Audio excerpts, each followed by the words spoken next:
The future revealed of Indonesia. Indonesia has some huge plans to make sure tourism gets back on track after a difficult period because of the coronavirus. The country's blessed with abundant natural resources, a young and rapidly growing population, and a recent history of strong economic growth. On the other hand, Indonesia faces significant challenges, including high levels of corruption, infrastructure deficiencies, and environmental degradation. What are the plans to build the future Indonesia, and how will they get back up after a tough period? How will they make sure the tourists come back to Indonesia? Let's dive right into this new video to find out everything you need to know. What are the plans to build the future Indonesia? Indonesia's gone a long way since its democratic transition in the late 1990s and is now considered one of the world's most promising countries. As the largest economy in ASEAN and a new member of the G20, the world's fourth largest country has plenty to offer.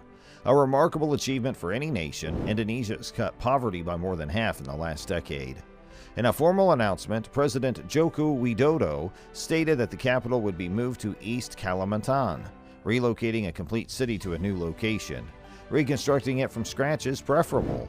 There's no way that any administration, and especially the federal government, could accomplish such a feat, much less the nation's capital. But Indonesia is ready to give it a shot.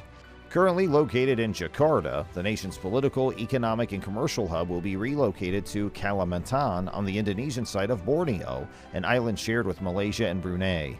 This relocation is expected to cost $37 billion. The government's planning to construct a brand new capital in an unpopulated region, which will serve as the center of government and industry. Plans for the new metropolis were first unveiled by Indonesian President Joko Widodo in a televised speech he gave at the end of August. He proclaimed, "The position is incredibly significant. It is in the geographic and urban center of Indonesia. How are they going to stimulate industrial growth?"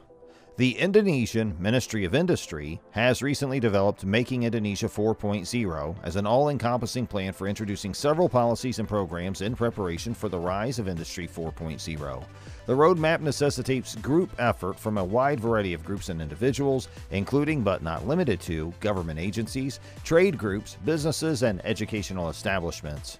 Indonesia's been entering the new era of Industry 4.0, which marked by the increasing connectivity, interaction, and more convergent people, machines, and other resources as a result of the advancement of information and communication technology, said Indonesian Industry Minister Airlangga Hartarto at the Socialization of Implementation Roadmap for Industry 4.0 in Jakarta.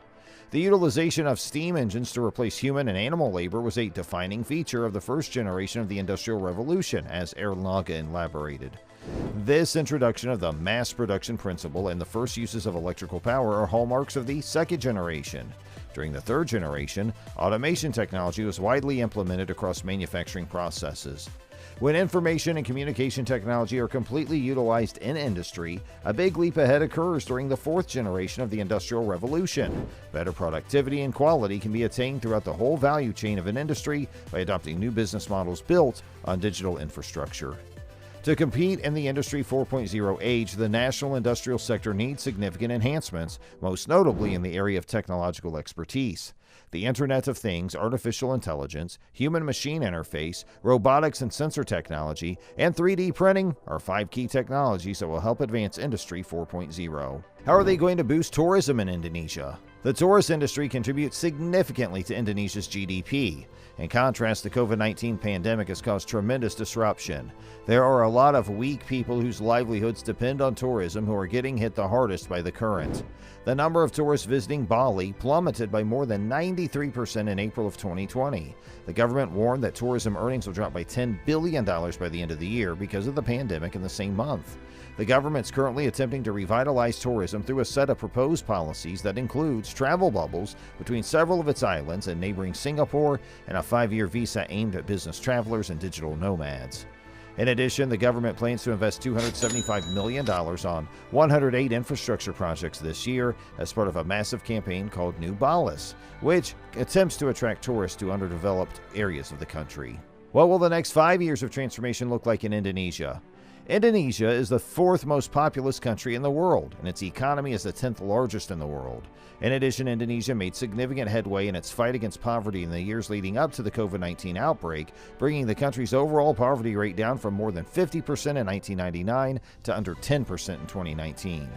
As a result of its economy's strong performance over the previous few decades, Indonesia will have the world's 16th largest GDP in 2020. In the event of an electrical outage, many companies now must also install private backup generators.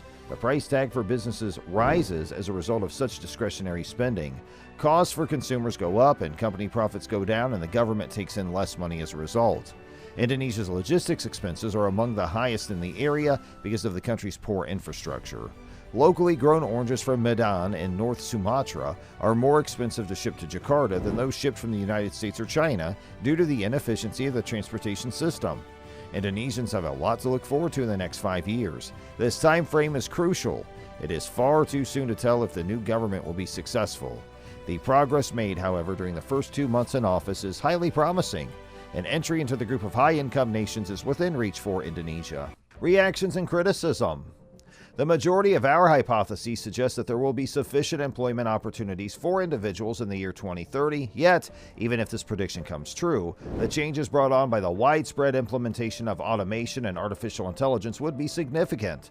It's possible that millions of individuals will have to find new lines of work as the initial step in this process. Although some of these shifts will take place alongside certain companies or industries, others may spread across whole categories or even nations.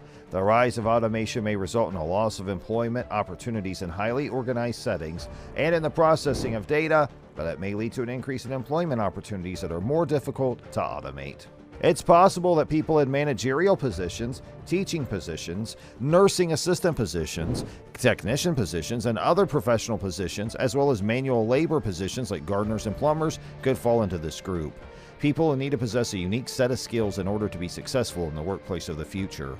There will be a growing demand not only for more advanced technological competencies, but also for more soft skills like communication. In every sector of the economy, there has been an increase in the demand for employees to have even the most fundamental digital skills. As a consequence of the increased use of automated processes, it is anticipated that there will be an increase in the requirement for higher-level cognitive abilities, such as analysis, innovation, and problem-solving.